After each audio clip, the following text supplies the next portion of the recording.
गुरुर्देवो महेश्वरा गुरुर्साक्षात् परब्रह्म तस्मै श्री गुरुवे नमः। बोलिए सच्चिदानंद भगवान की जय। ओ सतगुरु मेरे, ओ सतगुरु मेरे, कलम हाथ तेरे, कलम हाथ तेरे, कि सोने सोने लेख लिख दे। ओ सतगुरु मेरे, कलम हाथ तेरे, कलम हाथ तेरे, कि सोने सोने लेख लिख दे।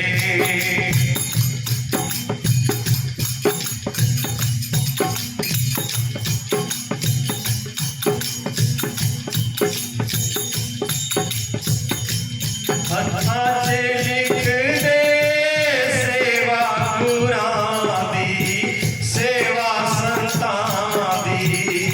हथा से लिख दे सेवा गुरां दी, सेवा संतां दी।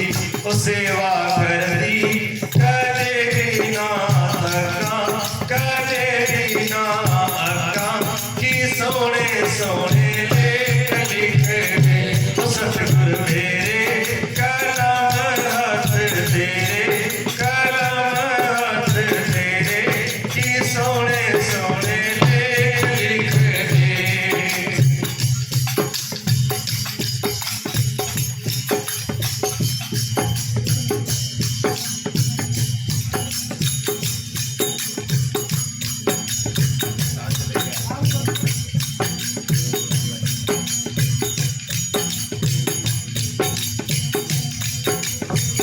सतगुरु मेरे, कलम हाथ तेरे, कलम हाथ तेरे, कि सोने सोने लेख लिख दे।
बोलिए सतगुरुदेव भगवान की। हाँ जी, अब कहिए साहब क्या कर रहे हैं?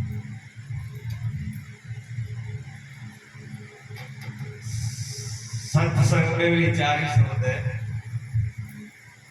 और सदगुरु में भी 40 शब्द है।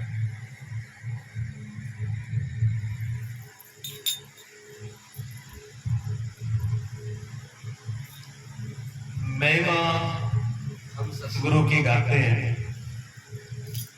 सदगुरु की वंदना करते हैं, सदगुरु को प्रणाम करते हैं, सदगुरु की पूजा करते हैं, सदगुरु के बताए हुए मार्ग पर चलते हैं। सदगुरु के मार्ग पे बताए हुए मार्ग पर जब चलते हैं तो हमारा जीवन धन्य हो जाता है। दर्शन करते हैं तो दर्शनों से भी धन्य हो जाता है। लेकिन दर्शन कहते हैं हम मंदिर में दर्शन करने गए, तीर्थ में दर्शन करने गए, सदगुरु के दर्शन करने गए, कह देते हैं पर होते नहीं है, झूठ बोलते हैं। ये बात झूठ बोलते हैं कि हम सदगुरु के दर्शन करके आए। जिस दिन सदगुरु के दर्शन हो जाते हैं जिस किसी को भी, फिर उसको कुछ भी करना बाकी नहीं रहता, उसका कल्याण हो गया। उसको जीवन में जो पाना था वो पा लिया, उसका जीवन ये सार्थक हो गया। जिसके लिए मनुष्य चोला मिला है वो सफल हो गया। जो इस जीवन का फल पाना था वो अंतिम फल उसने पा लिया जिस दिन सदगुरु का दर्शन कर लिया। सदगुरु के दर्शन के नाम से हम क्या करते हैं? 5 भौतिक शरीर का दर्शन करते हैं। हालांकि उनका शरीर भी कीमती है, सदगुरु का शरीर भी कीमती है, क्योंकि वो भी जब हम तवा रखते हैं ना आग के ऊपर, तवा आग के ऊपर रखते हैं, तवा आग नहीं होता, तवा कभी आग नहीं होता, लेकिन फिर भी रोटी पका देता है। आग के ऊपर रहने से तवा भी आग के गुण को धारण कर लेता है।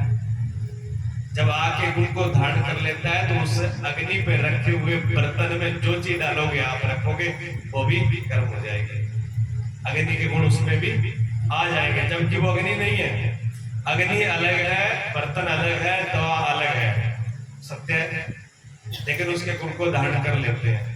इसी प्रकार सदगुरु का शरीर भी परम पवित्र है, इसलिए सदगुरु को शरीर के को भी समाधि बना करके उनको संभाल करके रखा जाता है। उनकी पूजा अर्चना करने से भी लाभ होता है, उनके संपर्क से भी लाभ होता है, शरीर से भी लाभ होता है, लेकिन वो लाभ नहीं होता जो होना चाहिए। ये बात ध्यान रखना चाहिए, वो लाभ नहीं होगा जो होना चाहिए। अगर किसी वस्तु को अग्नि बनना है, अगर किसी वस्तु को आग बनना है तो आग के साथ ही संबंध करना होगा।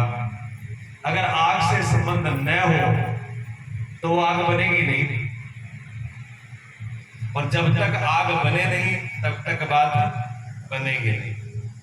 एक दुआ वंदना में बोला, हमने वंदना बोला, भैया बीड़ा लेके बैठे हुए, नाम तो नहीं जानता, उन्होंने भी बोला, कीट न जाने भृंग को गुरु कर ले आप समान। कबीर साहब कहते वंदना में, कीट जो है वो भृंगी को नहीं जानता है। आप घरों में देखते हो ना, वो कीट जो है वो कीड़े को पकड़ के ले आता है, वो भृंगी, वो उसको जानता नहीं है क्या बना है, वो पकड़ के ले आता है गर्दन से और उसमें फिट कर देता है, उनको शब्द गुंजार सुना करके बंद कर देता है। ना उसको पानी देता, ना हवा देता, ना प्रकाश देता, ना उसके ऊपर बैठता, ना उस काम गुरु ने कर दिया। उसको शब्द में उसकी सुरती लगा दी, शब्द उसको दे करके और उसको एक केले को बंद करके छोड़ दिया। अब वो महीने 100 महीने में जब तैयार होगा तो कीड़ा नहीं रहेगा, भृंगी बन जाएगा। उसी का अपना रूप दे दिया उसको। ये देखते हो बहुत बड़ा प्रमाण है कबीर साहब। वो उसको समझ नहीं रहा है, जब वो पकड़ के ले आता है कीड़े को तो वो भुंदड़ जाता है, घबरा जाता है कि मेरे साथ क्या हुआ। अब उसको अलग एकांत में रखा जाता है, कीड़े को बाहर नहीं रखा जाता, भीड़ में नहीं रखता, बिल्कुल बंद करके एकांत में रख देता है, बिल्कुल उसी एक धुन में, जब वो चीज बन करके तैयार होती है। तो शिष्य जो है वो गुरु को नहीं जानता है कि सदगुरु का रूप क्या है। वो उनके पास जाते जाते जाते जाते ही जो गुरु बताते हैं उसी का जब ग्रहण करता है तो उसको समझ लेता है। और जिस दिन दर्शन हो जाए सदगुरु का, जिस दिन सदगुरु का दर्शन हो जाए उस दिन जैसे कीट और भृंगी में अंतर नहीं रहता, एक हो जाता है। वो कीड़ा जो है भृंगी का रूप हो जाता है, ये भृंगी तो नहीं रहता, वो कीड़ा नहीं रहता, कीड़ा नहीं रहता लेकिन भृंगी रहता है। उस दिन शिष्य नहीं रहता, गुरु रहता है। शिष्य मर जाता है, गुरु बच जाता है। शिष्य मर जाता है, गुरु बच जाता है। शिष्य मरने के लिए सीधा उसको कहो, शिष्य को कि तुझे मरना पड़ेगा, तो तैयार नहीं होगा। जब मरी गए तो फिर आपका क्या करेंगे। हुआ है कबीर साहब के साथ, हुआ, आपने सुना भी होगा। कबीर साहब से जो एक सज्जन पहुंचे थे महिमा सुन करके, जैसे महिमा गा रहे हैं ऐसे महिमा सुननी, ये गुरु की बड़ी महिमा होती है। गुरु जरूर धारण करना चाहिए, नाम जरूर लेना चाहिए। जैसे पंजाब और हरियाणा में फैली हुई है ना, नाम दान नाम दान नाम दान, भेड़ चाल, इसको कहते हैं भेड़ चाल। पता नहीं है कुछ भी, सोच नहीं है, बुद्धि नहीं है, विचार नहीं है, क्या करना चाहिए। समझ के बगैर कुछ भी कार्य किया हुआ अनर्थ हो जाता है। सुन लिया कि हमको भी गुरु बनाना चाहिए, हमने आपने सबने सुना है, मन में इच्छा होती है बनाना चाहिए। क्यों बनाना चाहिए, किस लिए बनाना चाहिए। कहते हैं लोग कह रहे हैं बिना गुरु के गति नहीं होती। पूछे उसे क्या गति चाह रहा है, तो उससे पूछे कि गति चाह रहा है, पहले ये तो पूछ लो गति कहते किसको है। गति कहते हैं मरने को। सीधा सीधा पूछ ले कि मरने के लिए तैयार है क्या, होगा कोई तैयार, नहीं होगा। सब लोग चाहते हैं गुरु जी की कृपा से दुकान बढ़िया चल जाए, घर में लड़ाई ना हो। सासू चाहे जब मैं चाहूं गुरु जी बहू भी यही करे, और बहू यही चाहे जिया मैं को गुरु जी सासू भी यही पानी भरा में रखा। ये बाबाओं के पास लेने लगी हुई है। बाबा पखंडी नहीं, पखंडी आप लोगों ने बना दिया अपने स्वार्थ के पीछे। हमारे अपने छोटे छोटे स्वार्थों को लेकर के इनकी दुकानें चला दी आपने। अगर आपका स्वार्थ ना होना, आप खड़े हो तो इनकी दुकानें फेल हो जाए, एक ही दुकान ना चले। ये दोष उनका नहीं है, ये दोष आपका है। बाजार में दुकान खोल के बैठ जाए आदमी, आपके ये बैठ जाए गांव में, और आप कोई भी सौदा लेने ना जाओ, कितने दिन बैठेगा वो। आप सौदा लेने नहीं जाओगे, दुकान उठा के भाग जाएगा, वो रुकेगा नहीं। दुकान अभी चलाते हैं, ये दोष हमारा है, और फिर गाड़ी उनको देते हैं। कहीं न कहीं हमारा स्वार्थ, हमारा नासमझी, हमारा दोष छुपा हुआ है। गति किसको कहते हैं, सदगुरु क्यों बनाते हैं, नाम क्यों धारण करते हैं, हमको पता होना चाहिए ना। पता ही नहीं है, हम तो सोच लेते हैं बस चलो गुरु के पास, कह दिया लोगों ने, सुन लिया, इसलिए नहीं गुरु बन जाता। उसने भी सुना, उसने कहा चलो कबीर जी के पास जाएंगे, नाम लेना। नाम लेने पहुंच गया, कबीर जी तो अंदर थे। उनका बेटा बार कमाल था, वो कमाल का ही था, इसलिए उसका नाम ही कमाल था। उसका नाम वैसे कमाल नहीं भी रखते, कबीर साहब ने चुन के रखा था, वो हर काम कमाल का ही करता था, ये नाम ही उसका कमाल रख दिया। जैसे कोई काम में देखा ना, कोई आदमी कैसे जैसा काम करता हो तो उसका नाम ऐसे रख देते हैं, फलाना क्या हो। जैसे दर्जी का काम किया तो दर्जी मास्टर, जो भी नाम रख देते हैं, कर्म से जोड़ देते हैं। तो कर्म को जोड़ के नाम कमाल रख दिया बेटे का। कमाल बाहर बैठे हुए थे, उन्होंने कहा कैसे आए। संत साहिब जी कहने लगे हम तो नाम लाने के लिए आ गए। कोई बात नहीं, बैठो आप। वो बैठे, उन्होंने निकाला इतना लंबा छुरा और वहीं पर दसेड़ी रख के कमाल को घिसना शुरू कर दिया। अब वो अपना छुरा घिस रहा है और वो बैठा है, इंतजार कर रहा है कि थोड़ी देर में कबीर साहब से लेंगे नाम दान। आधा घंटा हो गया, घंटा हो गया, घंटे में बढ़, अब कितने देर आदमी, इतनी क्षमता तो है ही नहीं, धैर्य तो है ही नहीं। घंटे बाद उसने कहा बहुत देर हो गई, कब देंगे नाम? उन्होंने क्या ख्याल सर, ये छुरी तो तीखी हो जाए, तैयार हो जाए, अभी छुरी तैयार नहीं हुई। उसने कहा छुरी तैयार नहीं है, क्या मतलब? कि मतलब यही है कि ये तैयार हो जाए, आपकी गर्दन कटेगी, वो चढ़ेगी, तब नामदान होगा। नामदान कैसे होता है? उसका नियम यही है। उसने कहा ऐसा नाम जाए बाढ़ और ऐसे जाए कबीर साहब। इस नाम से क्या, जब मेरी गर्दन कट गई, वो चली गई, तो मुझे ऐसे नाम से क्या करना है? अपना नाम रखो और अपना गुरु रखो, मुझे नहीं चाहिए। चला गया वहां से और गुस्से में लाल पीला भी हुआ, थोड़ा बड़बड़ाया भी। अच्छे गुरु मिल गए। ऐसे गए तो जैसे चक्का में बैठे रहते हैं ताश वाले, तो हुक्का वाले कई जगह बैठे हैं, लगा आगे गिरो। ताश तो जरूर खेला, फिर भी थोड़ा बहुत सत्संग किया। सत्संग में जाते थे, बैठते थे। उन्होंने पूछ लिया, बंदा ये कभी इधर नहीं जाता, इस कुटिया की तरफ कभी जाता नहीं है, और आज ये इधर गया है महाराज जी की तरफ, कबीर साहब की कुटिया की तरफ गया है, तो शायद कोई काम से गया, पूछ ले। उन्होंने कहा भाई साहब आज इधर साहिब जी की तरफ कैसे चले गए? साहब जी की तरफ क्या चले जाए, वहां तो दिमाग खराब हुए बैठे। क्या बात क्या हुई? क्या बात क्या हुई?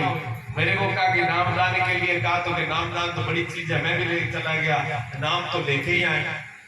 जब नाम लेने के लिए फिर नाम मिल गया, क्या सिर मिल गया नाम। वो आगे और बैठा था पागल कमाल, वो तो छुरी लेकर तैयार हो गया, पहले गड़बड़, आपका शीश काटेंगे फिर दान देंगे। तो एक ने सोचे वाह वाह, एक ने कहा बहुत बड़ी गलती करके आए हो, शीश दिए अगर गुरु मिले तो भी सस्ता जान। अगर शीश देने से भी अगर तुझे सदगुरु मिल जाते, ना मिल जाते, तो बेटा बहुत सस्ते थे। बहुत बड़ी गलती करके आया भैया, तुमने जीवन में अपना एक अवसर खो दिया बहुत बड़ा। 10-20 आदमी बैठे, सबने लानत धिक्कार किया।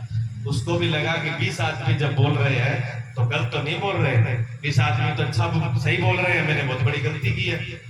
अब उसने हिम्मत करी, हिम्मत करके उसने कहा तो फिर मैं अपनी गलती को सुधारूं। अभी उसी पैर वापिस पहुंचे। कमाल ने कहा कहो कैसे है?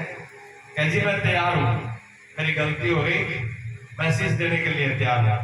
कमाल ने कहा ठीक है आप तो तैयार हो, पहले तो शीश मैं काटता आपका, लेकिन अब ऐसे काम नहीं चलेगा।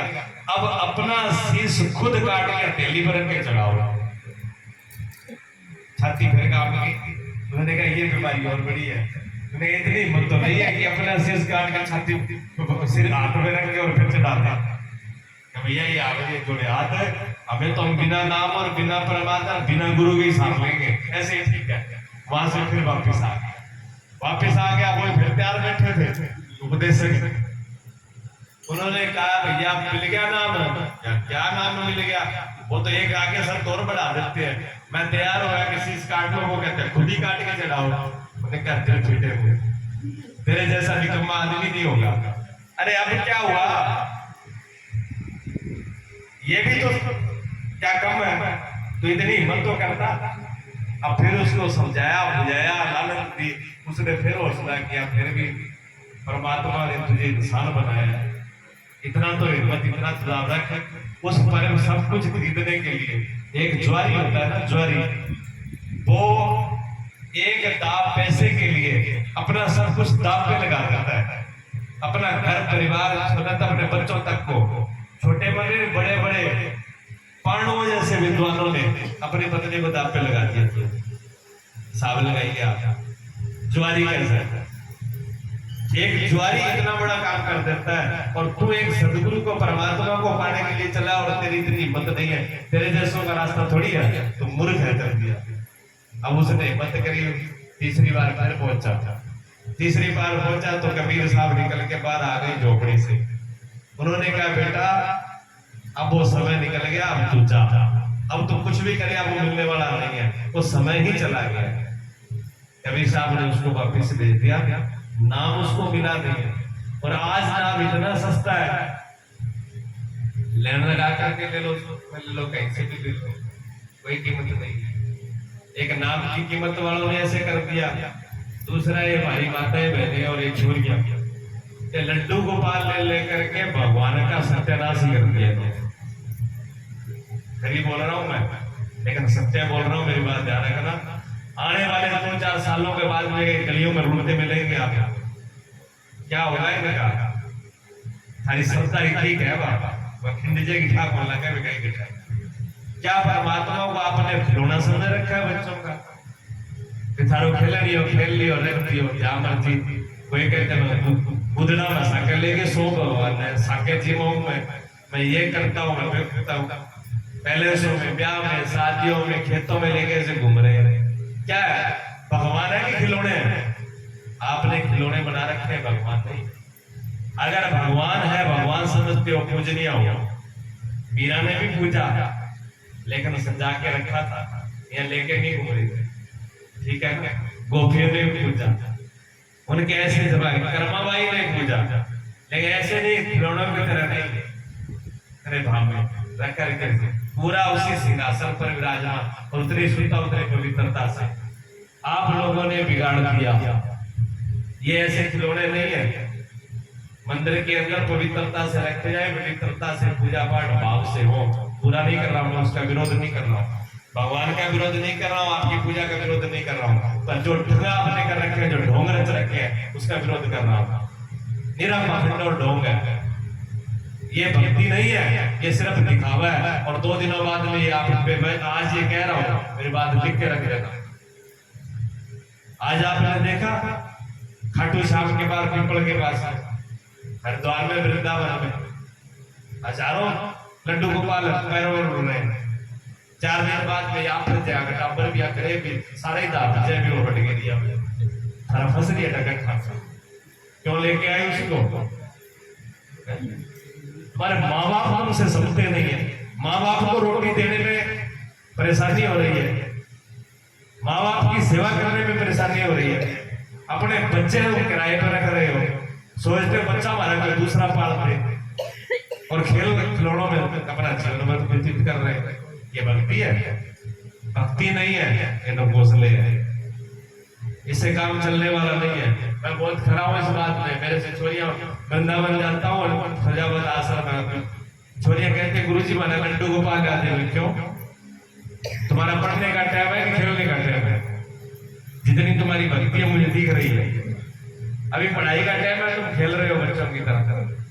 पढ़ाई करो, अगर भक्ति करनी है तो भक्ति ढंग से करो। किसी सदगुरु के पास बैठ करके, किसी महान पुरुष के पास बैठ के उसके आज्ञा के अनुसार उनके निर्देश से कुछ करो तो सही, पता तो लगे कैसे क्या होता है, क्या नाम का मतलब है, क्या भक्ति का मतलब है, क्या साधन है, क्या चीज है, मालूम तो पड़े। हम किसी के इतना भी संकट, इतना भी कष्ट, इतना भी धर्म के लिए रुकने के लिए तैयार नहीं है। हम धर्म के लिए इतना भी कष्ट सहने के लिए तैयार नहीं है। भैया ने भजन बोला था, इन्होंने क्या व्याख्या कर दो, मैंने व्याख्या की नहीं। क्यों? मैं व्याख्या करता तो एक में पूरी रात निकल जाएगी। एक भक्त की अगर व्याख्या कर दो तो पूरी रात चली जाएगी और कुछ हो ही नहीं पाएगा। राजा हरिश्चंद्र धर्म के लिए सब कुछ कर दिया, बिके बोला था ना, उन्हीं का नाम लिया था उन्होंने धर्म के लिए। वो कितना बड़ा धर्म है, छोटी सी बात कर रहा हूं, पूरी विस्तार से सारी बात नहीं बताऊंगा, एक एक बात को पकड़ के देखना। राजा हरिश्चंद्र ने सपने के अंदर अपने गुरु को राज्य दान किया था। सपने में, दिन जागते में नहीं, सपने में सो रहे थे राजा हरिश्चंद्र और सपने में अपने गुरु को राज्य दान कर दिया था। और दूसरे दिन उठ करके गद्दी पे बैठ गए, गुरु आगे सामने खड़े हो गए। उसने क्यों रे बेशर्म, अपने आप को धर्मात्मा कहता है, राजा हरिश्चंद्र को आता है, सत्यवती का आता है, और मेरे को दान करके फिर गद्दी पे बैठा है चौड़ा होकर के।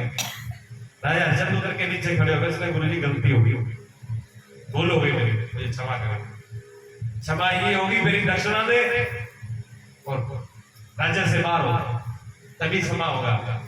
सदगुरु ने कहा मेरी दक्षिणा दे और राज से बाहर हो जा। उसने कहा क्या दक्षिणा दो? 100 मण सोना, 100 मण सोना मुझे अर्पण कर दे और मेरी राजधानी से बाहर हो जाओ, रानी और तुम और बेटा तीनों। उन्होंने कहा कोई बात नहीं, 100 मण सोना दे देंगे खजाने। नौकर को खजानची का खजाने में 100 मण सोना ले गया। गुरुजी ने कहा जूत दिखा नहीं पग में, खजानची सुबह खजाने से 100 आभूषण सोना लेके आया, तेरे बाप का है, वो तो मेरा पहले अर्पण कर चुका। पूरा राज जब तुम मुझे दे चुका है तो उसमें से कैसे देगा? इस राज्य में तेरा कुछ भी नहीं है। ये मुकुट भी उतार दे, ये चोला भी उतार दे, सब उतार दे, साधारण कपड़े पहन के खड़ा हो जा। साधारण कपड़े पहन के राजा को खड़ा कर लिया, सब कुछ उतार दिया, मुकुट भी नहीं रहने दिया। अब कमा करके अपनी कमाई से मुझे दान कर। उसी के लिए तो बिके थे, और क्या चक्कर था, बिकने की क्या जरूरत थी? बेटा, पत्नी और खुद काशी में जाकर के बिक गए। झाड़ू लगे। जिस राजा के यहाँ पर नौकरों की कमी नहीं, पता नहीं कितने नौकर काम करते थे, कितने नौकर सेवा के लिए खड़े थे, उसी राजा हरिश्चंद्र ने काशी के गलियों में झाड़ू लगाया था। लेकिन कभी मन के अंदर ये नहीं किया कि मेरे गुरु ने मेरे साथ ये क्या किया। एक क्षण के लिए, एक मिनट के लिए भी राजा हरिश्चंद्र के अंदर ये भाव नहीं आया कि मेरे गुरु ने मेरे साथ कितना बड़ा अन्याय किया, मेरा सब कुछ ले लिया। तब गुरु प्रसन्न हुए, ब्रह्मा विष्णु सामने खड़े कर दिए, मांग क्या चाहिए तुझे? राजा हरिश्चंद्र के सामने शमशान भूमि में ही ब्रह्मा विष्णु शिव तीनों को खड़े कर दिया। बोल तेरे को क्या चाहिए? वास्तव में तू धर्मात्मा है, इसको कहते हैं धर्म भक्ति और गुरु के प्रति निष्ठा। देखिए गुरु की महिमा बहुत बड़ी है। राम कृष्ण से बड़े तीनों ने गुरु कीन, और 3 लोग के धनी गुरु आगे अधीन। राम और कृष्ण से बड़े, इनसे भी बड़े आगे अवतार में, लेकिन तीनों लोगों के मालिक थे वो, और गुरु के आगे हाथ जोड़ के खड़े। हम आपके सामने कुछ भी नहीं है। भगवान कृष्ण के गुरु कौन थे? एक शिक्षा गुरु, एक दीक्षा गुरु। दीक्षा गुरु कहते हैं उपदेश देने वाले, सत्य ज्ञान के दाता, और शिक्षा गुरु जो शिक्षा देते। भगवान कृष्ण के 2 गुरु थे, भगवान राम के भी 2 गुरु थे। एक शिक्षा थी वो गुरु, एक जिन्होंने नाम दिया, परमात्मा का ज्ञान किया, वो सदगुरु। तो कौन थे सदगुरु? भगवान कृष्ण के। विद्या तो संदीपनी उज्जैन में उनसे ली थी। विद्या गुरु कौन थे? संदीपनी। और ज्ञान गुरु कौन थे? दुर्वासा जी। दुर्वासा जी भगवान कृष्ण के ज्ञान गुरु थे। भगवान कृष्ण की शादी हुई थी नहीं, रुक्मणी जी आई थी घर में। रुक्मणी जी आई थी कि दुर्वासा ऋषि आगे घर के अंदर, और रुक्मणी को तो पता नहीं था कि गुरु जी कैसे हैं, पर भगवान तो सब जानते थे कि मेरे गुरु जी कैसे हैं। तो भगवान ने रुक्मणी को कहा कि देखो, एक तो बोलना मत, जैसे मैं कहूं वैसे करते रहना, और गुरु जी को कोई आगे से जवाब मत देना, नहीं तो गुरु जी बहुत खतरनाक है, सीधा बस मार बुलाएंगे। मगर ठीक है। वो आकर के बैठे, स्वागत किया। भगवान कृष्ण ने गुरु का सिंहासन में बिठाया, चरण उनके प्रखारे, चरण धोए, पूजन किया। उन्होंने कहा गुरु जी सेवा क्या आज्ञा आपकी, क्या सेवा करोगे? दुर्वासा ऋषि ने कहा कृष्ण, मेरा राजधानी देखने का मन हो रहा है, मैं राजधानी देखना चाहता हूँ। भगवान कृष्ण ने कहा जाओ, सेवकों का आदेश किया, घोड़ों में रथ जोड़ करके लेके आओ।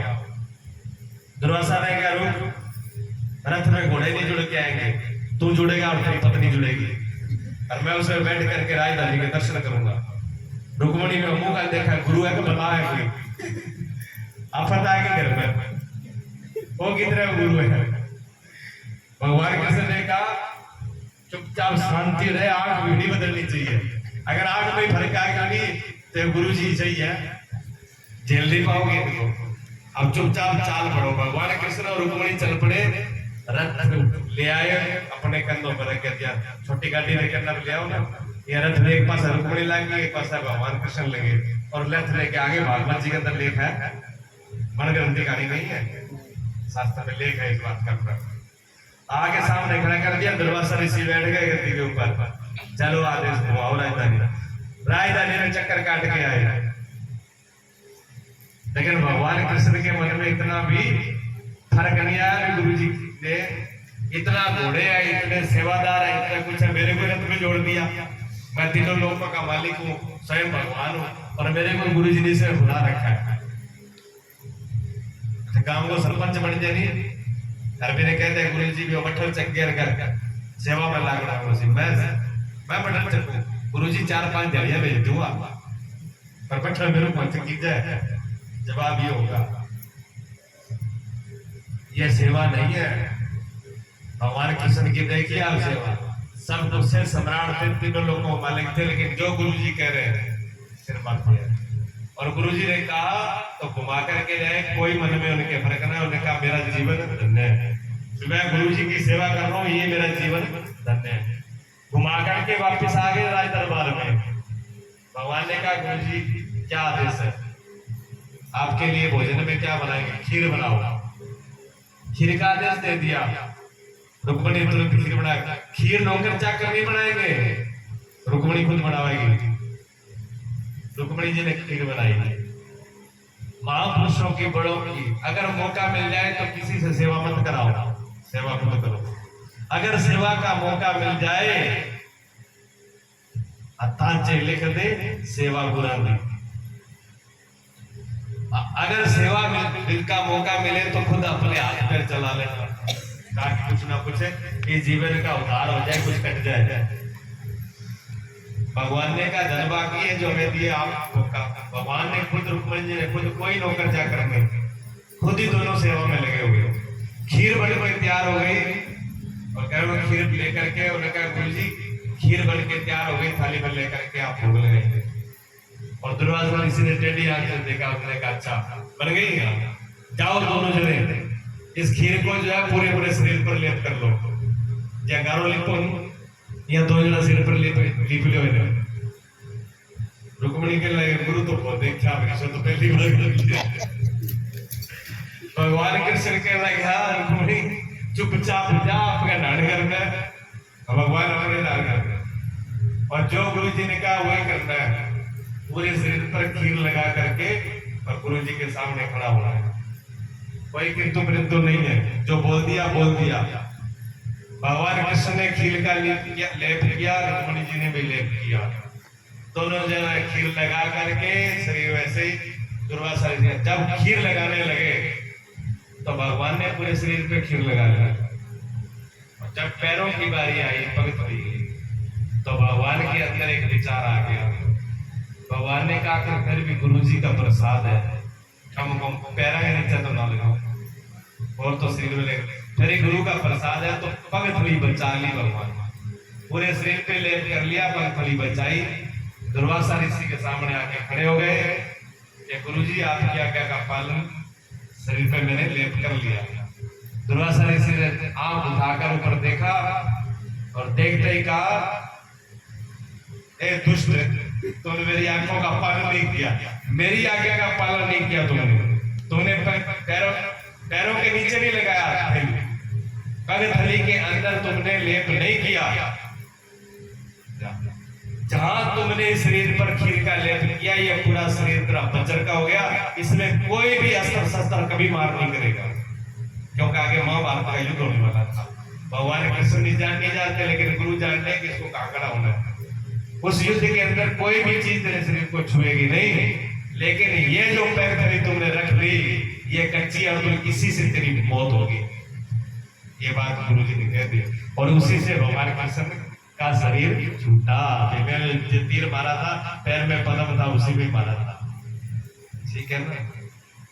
अब समझिए आप गुरु का कहां से कहां पे कहां इशारा, जो भगवान भी नहीं समझ पाए वो गुरु समझ रहे। और हम तो बहुत जल्दी निर्णय ले लेते हैं। हम गुरु के गुरु तो हम ही बन जाते हैं 1 मिनट में, गुरु जी की जरूरत ही नहीं पड़ती। क्या होगा हमारे जीवन का, ऐसे उद्धार होगा नहीं। उद्धार तभी होगा जब कोई सदगुरु की आज्ञा के लिए इतना करने के लिए तैयार हो। और कब हो, जब उन पे पूरा विश्वास हो। और जब तक पूरा विश्वास न हो तब तक किसी को गुरु बनाए नहीं जाए नहीं, और कभी गुरु बनाने में जल्दी करेंगे 2, 4, 5 साल पूरे जब तक फर्क नहीं ले तब तक उसका नहीं करना चाहिए। सत्संग करो, बैठो, सेवा करो, संतों की सेवा करो, सत्संग करो, गुरुओं की सेवा करो, आओ जाओ बैठो, आपके अंदर विवेक उत्पन्न होगा, समझ उत्पन्न होगी, आपको मालूम पड़ेगा कि मैं क्या चाह रहा हूं, मुझे कैसे सदगुरु की जरूरत है। जब तक हम इस चीज को समझते ही नहीं है तो क्या फायदा उस चीज का। तो हम शरीर का ही दर्शन करके लौटते हैं, सदगुरु का दर्शन नहीं कर पाते। मंदिर में जाते हैं तो पत्थर के दर्शन करके आते हैं, भगवान के दर्शन करके नहीं आते। अगर भगवान के दर्शन करे आए तो सारी चिंता, सारी दुख तकलीफ खत्म है। मंदिर में जाते हैं, बहुत कम लोगों का विश्वास होता है कि आप लोग पत्थर की मूर्ति नहीं भगवान है, ऐसा विश्वास कम ही होता है। सोचते हैं भगवान की फोटो है, पूजा करके आया, इतना ही है। और भगवान की फोटो ही मानते हैं, भगवान नहीं मानते। अगर भगवान ही मान ले तो भी उद्धार हो जाए, भगवान भी नहीं मानता। भगवान मीरा ने माना, मीरा की भक्ति थी, भगवान माना नहीं। जब किसी चीज को पालना पे आ जाए, एक शब्द है, बिल्ली देख लो, बिल्ली कोई पढ़ी लिखी तो नहीं थी, बिल्ली पढ़ी लिखी नहीं थी, ना बहुत बड़ी भक्ति थी, ना बहुत बड़े कुल की थी, ना बहुत रूपमान थी, ना बहुत बुद्धिमान थी। बिल्कुल जंगल में जन्म हुआ, बिल्लों में जन्म हुआ, अनपढ़, कोई समझते एक भोली बाली सी थी, लेकिन भाव था। गुरु मिले जंगल में कौन? मतंग ऋषि। मतंग ऋषि गुरु मिले, एक ही बार मिले। जैसे क्योंकि जंगल में वो छोड़कर चली गई थी घर बार जानवरों को बचाने के लिए।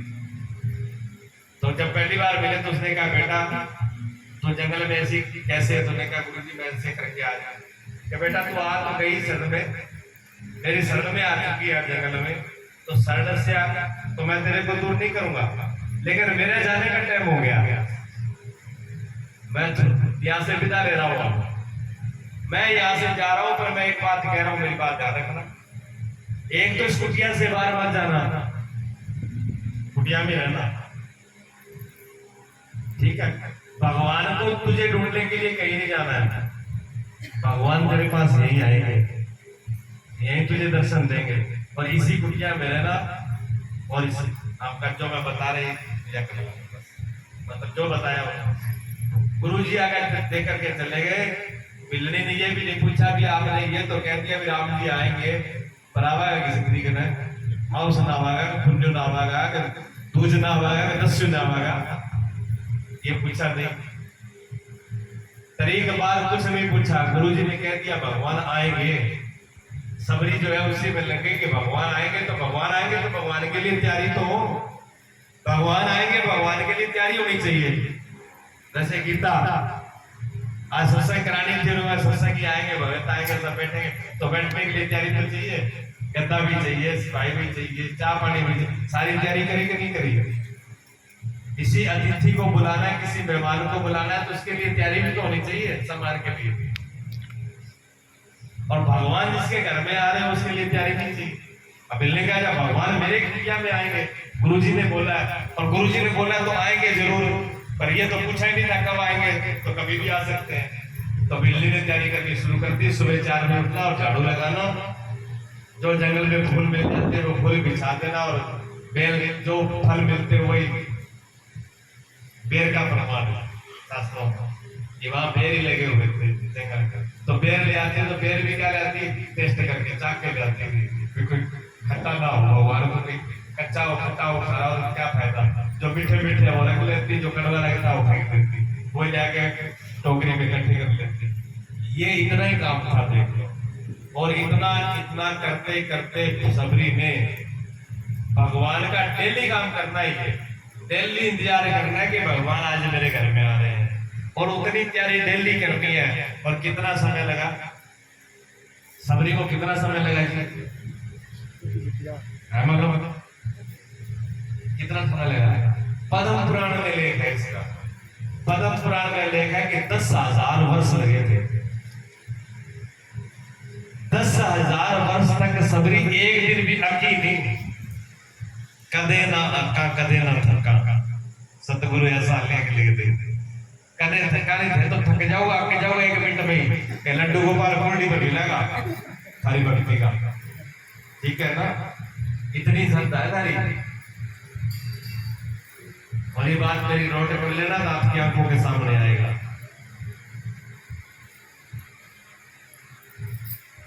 तो 10,000 वर्ष तक एक दिन भी बिल्ली के मन में अंदर अश्रद्धा पैदा नहीं हुई अपने गुरु के प्रति। फिर गुरु जी ने मुझे बोला था, इतना टाइम डेली वो काम किया, भी गुरु जी ने बोला तो जरूर आएंगे। और इतनी उम्र के बाद में कभी धीरजता नहीं छोड़ी, कभी अकेली नहीं, वो कभी निराश नहीं हुई, कभी दुखी नहीं हुई। एक गुरु जी का आज्ञा का प्रसन्नता से पालन किया और एक दिन राम लक्ष्मण पहुंच गए। राम कुटिया के अंदर पहुंचे, जो देखा वृद्ध हो चुकी थी, वृद्ध हो बुढ़ी हो गई, बाल सफेद हो गए थे, आंखों से कम दिखना लगा था, दांत हिल चुके थे, कुछ बच्चे कुछ गिर गए और हाथ पैर कांप रहे थे। बिल्ली गौर से कहती है, आप कौन हो? जिसको मैं इंतजार करते, वो राम तो नहीं? आप कहा मां? भगवान राम ने कहा, हाँ मां मैं राम ही हूं। तो सबसे पहले सबरी ने क्या बोला? सबरी ने कहा, देखो राम, मेरे गुरु जी ने कहा था, पहला शब्द रामायण में लिखा है, तो पढ़ के देख लेना। सबसे पहला शब्द जो बिल्ली ने बोला राम जी को, वो ये था कि हाँ आप जरूर आओगे, मुझे इस बात का विश्वास है, क्योंकि मेरे गुरुजी ने कहा था। आज मेरे गुरुजी का वचन बिल्कुल सत्य और यथार्थ हो गया। बिल्ली के आंखों में आंसू आ गए अपने गुरु को याद करके। पहले गुरु को, बिल्ली ने किसको याद किया? गुरु को। सामने कौन खड़े हैं? भगवान। सामने भगवान खड़े हैं, लेकिन पहले प्रणाम और याद गुरु को किया, बाद में भगवान को। गुरु गोविंद दोनों खड़े, किसके लागू पाए? बलिहारी गुरु आपने जिन गोविंद दिया मिलाए। कबीर साहब ने मोर लगाई पहले सदगुरु का। सदगुरु की इतनी बड़ी महिमा कि पहले उनको याद किया भगवान को, बाद में फिर प्रणाम किया। मेरे सदगुरु के वचन, सदगुरु पे इतना बड़ा विश्वास होना चाहिए। सदगुरु कोई छोटी मोटी चीज नहीं है। गुरु ब्रह्मा, गुरु विष्णु, गुरु देवो महेश्वरा, इनसे भी बड़ा है साक्षात परब्रह्म। गुरु की पावर सबसे बड़ी है। लेकिन सतगुरु, सतगुरु, सत्य क्या मतलब क्या है? सत्य का मतलब है जब जिसका कभी विनाश नहीं होगा। नानक देव जी ने कहा, आद सत्य जुगाद सत्य, नानक होसी भी सच। नानक देव जी कहते हैं, ये नहीं था कि ये पहले आदि, ऐसा कोई पीछे जमाना, कोई समय नहीं हुआ जब ये सत्य नहीं था, और ऐसा आगे कोई जमाना नहीं होगा, कोई समय नहीं होगा जब ये सत्य नहीं होगा। और आज भी ये नहीं कि पहले था आगे होगा, आज नहीं है, वो आज भी है। मीरा क्या कहती है? मीरा कहते हैं, थाने नहीं बिसरू दिन राती, मारो जन्म मरण को साथी। मीरा क्या कहती? मीरा इसी बात को बोल रही है जो नानक देव जी ने बोली है। मीरा कहती है, मेरे जन्म से पहले मेरा साथी कौन था? मीरा के पति स्वर्गवास हो गए, मीरा के ससुर जी स्वर्गवास हो गए, माँ बाप भी स्वर्गवास हो गए। मीरा अकेली थी। मीरा को कहा कि आप दूसरा विवाह कर दो। मीरा के दूसरा विवाह कर दो, ये मेरा साथ निभाएगा। जब मेरे माँ बाप ने साथ नहीं निभाया, मेरे ससुर जी ने साथ नहीं निभाया, जिस दरी के पीछे मुझे माँ बाप ने लगा दी उसने साथ नहीं निभाया, ये साथ निभाएंगे मेरा? ये झूठे भरम किसी और को बताना। तब मीरा कहती है, मैं मेरा साथ वो एक ही निभाएगा जो सत्य है। ये मरने वाले हैं, ये जाने वाले हैं, ये दिख रहे हैं ना, ये रहेंगे नहीं। इनका लड्डू पता नहीं कब फ्यूज हो जाए, जिनका साथ देख रहे हो कोई पता नहीं है, ये साथ निभाएंगे नहीं। मीरा कहती है, मेरे जन्म से पहले, जब मेरा जन्म नहीं हुआ था, जब मैं माँ के गर्भ में भी नहीं आई थी, और जब मैं माँ के गर्भ में थी, तब मेरी रक्षा कौन करता था? जो ये बार बार ये मेरी रक्षा करते थे क्या? और जब मैं माँ के पेट में भी नहीं आई थी, उससे पहले क्या ये मेरी रक्षा करते थे क्या? तब ये कहाँ थे ये साथी जो आज मेरे साथ निभा की बात कर रहे हैं, आज मेरी मित्रता की बात कर रहे हैं, आज शक्ति सखा की बात कर रहे हैं, ये तब कहाँ थे? अच्छा ठीक है। और फिर मरने के बाद, अब तो ये झमेला बहुत बड़ा है। और मरने के बाद में जब ये शरीर छूट जाएगा, जब तो मेरा सखा की छोड़ी जाएगी, जब घिसड़ो आदमी है जो बच्चे को, मरने के बाद में साथ छूट जाएगा जी, है कोई क्या जाने वाला, पूछ लेना और टोड़ लियो घरे एक दूसरा ने पूछ लियो अच्छी तरह कि मेरा साका क्या की छोड़ो है, कोई नहीं जाएगा। तो मीरा ने कहा मैं धन नहीं बिसरूं, छोड़ दो इनकी बातें, मेरा कोई सखा नहीं है, कोई समझदार नहीं है, कोई मित्र नहीं है, कोई सगा संबंधी नहीं है, कोई रिश्तेदारी नहीं है, मेरी एक ही रिश्तेदारी है। मारो धन नहीं बिसरूं दिन राती, मारो जन्म मरण को साथी, मेरे जन्म से पहले और मरने के बाद जो मेरा साथ निभाएगा उसको मैं बिसरूंगी नहीं। वो सत्य है, वो सत्य है, उस सत्य को बिसर नहीं सकती मैं। वो सत्य ऐसा है जो हमेशा रहता है। जितनी चीजें आती है, ये चांद तारे ब्रह्मांड हवा पहाड़ पेड़ पौधे शरीर, कोई चीज ऐसी नहीं है जो ना बदले। पुराने जमाने बदल गए, क्या बचे पुरानी यादें रह गई। बचपन देखिए, बचपन के खेल याद करिए, बचपन का खाना पीना याद करिए, बचपन के दोस्त याद करिए और बचपन का समय याद करिए, कितना फर्क है, डिफरेंस कितना है कोई तालमेल, कितना परिवर्तन है समय। इस समय ने हमारे आंखों के सामने कितना बदला है, इतनी तेजी से समय ने सबको बदल दिया। इस समय का नाम ही काल है, ये काल सबको ग्रसित कर रहा है, खा रहा है। लेकिन सदगुरु काल का भी, काल के माथे पांव धरे सतगुरु के उपदेश, कबीर साहब की बात है कि सदगुरु के उपदेश से काल के माथे पर भी, काल के शीश पे भी पैर रख के चढ़ जाता है। सदगुरु के उपदेश में सदगुरु के शिष्य में इतनी ताकत होती है। अगर सदगुरु के उपदेश से, सदगुरु के मार्ग पे, सदगुरु की आज्ञा पे कोई चला जाए तो वो काल के माथे पे पैर रख के ऊपर चढ़ जाता है। काल की ताकत नहीं है कि उसके सामने जाकर, इतनी बड़ी पावर है। वो सदगुरु है, सदगुरु को कोई मिटा नहीं सकता, खा नहीं सकता, गा नहीं सकता, वो सत्य है। गुरु शब्द में दो ही शब्द है, गुरु शब्द में कितने शब्द है? दो शब्द है। 10 मिनट और उसके बाद दो शब्द ही है ना गुरु शब्द में, गा गु और रू। उन दो शब्दों का अर्थ जो है फारसी शब्द है, ये फारसी शब्द है, उनका शाब्दिक अर्थ है गु मैंने होता है अंधकार और रू मैंने होता है प्रकाश। इसलिए वे आत्मा को हम रू भी कहते हैं। क्या भी रू तो निकल गई, अब क्या है कहते हैं नहीं, अब मट्टी है, रू निकला पीछे मट्टी है, ठीक है ना। तो वो जो रू है ना, जो रू है वो रू सबके अंदर समाया हुआ है कि नहीं? है कि नहीं? गलती तो नहीं है। वो रू सबके अंदर समाया हुआ है। उस रू से कोई चीज खाली है? जीव जंतु पेड़ कोड़े हमारा कोई सिर खाली है? वो रू सब में समाया हुआ है, वो रू सत्य है, वो रू सत्य है और वो सब में समाया हुआ है। इसलिए सदगुरु सब में समाया हुआ है, सदगुरु सब में समाया हुआ है, तो वो रू सब में है और वही सत्य है, वो झूठा नहीं है। क्या रू को झुठला सकता है कोई? रू की झुठलाने की ताकत है किसी में? रू को झुठलाने का मतलब होता है अपने आप को नकारना। कोई कह दे कि मैं किसी को नहीं मानता हूं, मैं पक्का नास्तिक आदमी हूं, मैं किसी को नहीं मानता, ना देवता को मानू, ना देवी को मानू, ना भगवानों को मानू, ना पूजा को, ना पाठ को, ना गुरु को, ना पीर को, मैं किसी को मानू, तो उसे मैंने तेरे से अमूर्ख कोई नहीं है। आप उससे बोलना फिर तेरे से अमूर्ख क्यों नहीं है? क्यों? तू अपने रूप को मानता है कि नहीं? अपने आप की रूप को मानता है कि नहीं? अपने आप को तो कोई आदमी है जो ये कहोगे अपने आप कितने मानेगा ना? अगर तू अपनी रूह को मान रहा है तो तू गुरु को मान रहा है, तुम गुरु से बचा नहीं है, तुम गुरु को मान रहा है। रूह को मानने का अर्थ ही गुरु को मानना है।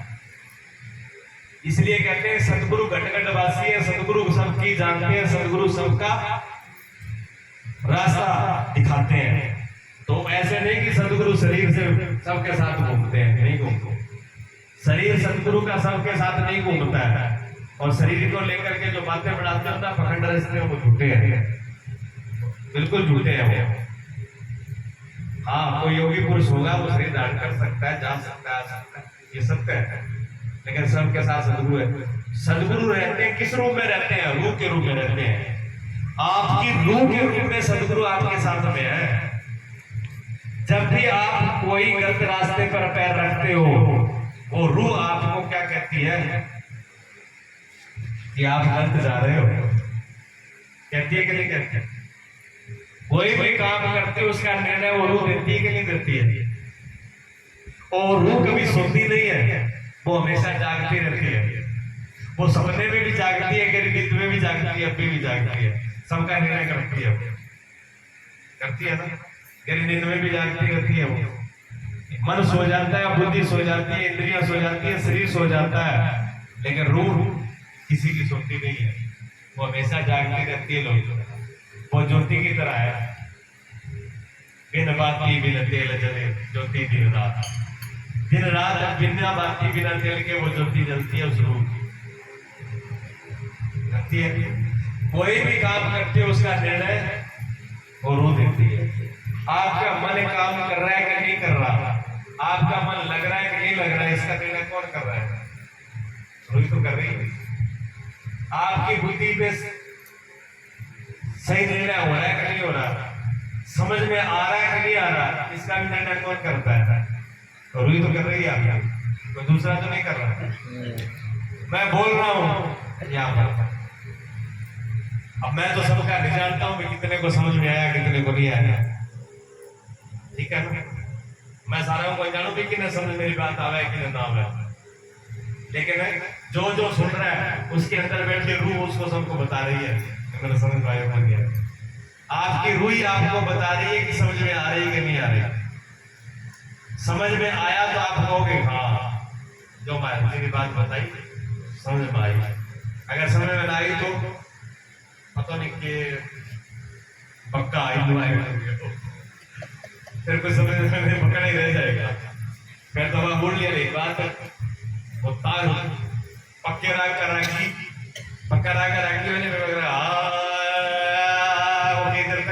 आओ करें जब आगे इस तरह जब साजबाज बिठाते हैं तो पूरे पूरे सुर ताल में लेके आते हैं। लोकगीत में तो चलो चल जाता है, लेकिन जो पक्के राग में गाने वाले होते हैं वो पूरा पूरा और उसी राग से चलता है। तो वो शुरू करती हो और वही 12 बजे होते हैं, हमारा बजना नहीं 12 बजने वाला ही टाइम था।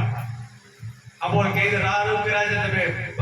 कितनी दूर सुना, बाकी सारा इतना गया हुआ क्योंकि आपने गुड़ लिए करेंगे अरबी का चल रहा है आंसू हटता है पूरे जो है अपन सोचो और तो सारा गया पूरा माऊ ने बहुत बढ़िया रसा हुआ और माऊ ने बड़ी समझ आवा है और माऊ तो मैं रो रो के सुन लाग रही है। अब और जो रुकावा है और अलाप भर भर के गाए और माऊ अभी तक चल रहा है आंसू। जब बंद करके आप कहने लगे माऊ आपको भजन बहुत अच्छा लगा, आपकी आंखों में आंसू आ रहे हैं।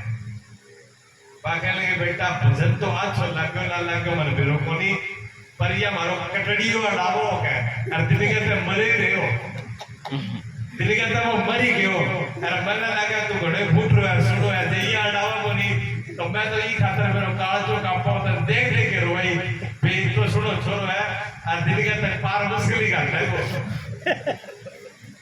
पर कहानी इसी मुझे ना समझ आवा तो फिर ये कहानी होती है, कर समझ लो अंडाना ही है और क्या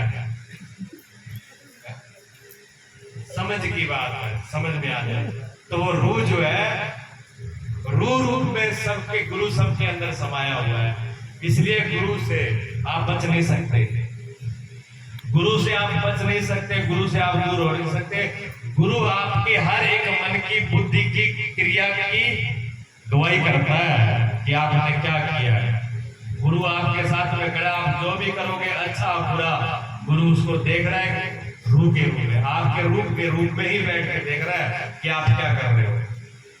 इसलिए पाप करो ना बुरा करो तो 2-4 बार सोचियो पहला पाप करो पहला या ना सोचो अठे किसी गुरु जी बैठा है तक देखा है तब तो के लिए बोला सी चक्कर जगह ले चालो कोई को देखा है कोई को देखा है, कणी को देखो, पर तू तो देखा बावड़ा, तेरा मां बैठे, तू तो तेरा अंदर बैठा मालूम कोई देना के चोरी तय करी है, कैसे बचेंगे उससे बच नहीं पाएंगे हम। वो अंदर बैठे ही बोल रहा है अभी चोरी तो इसने करी है, चुगली इसने करी है, बुराई इसने करी है।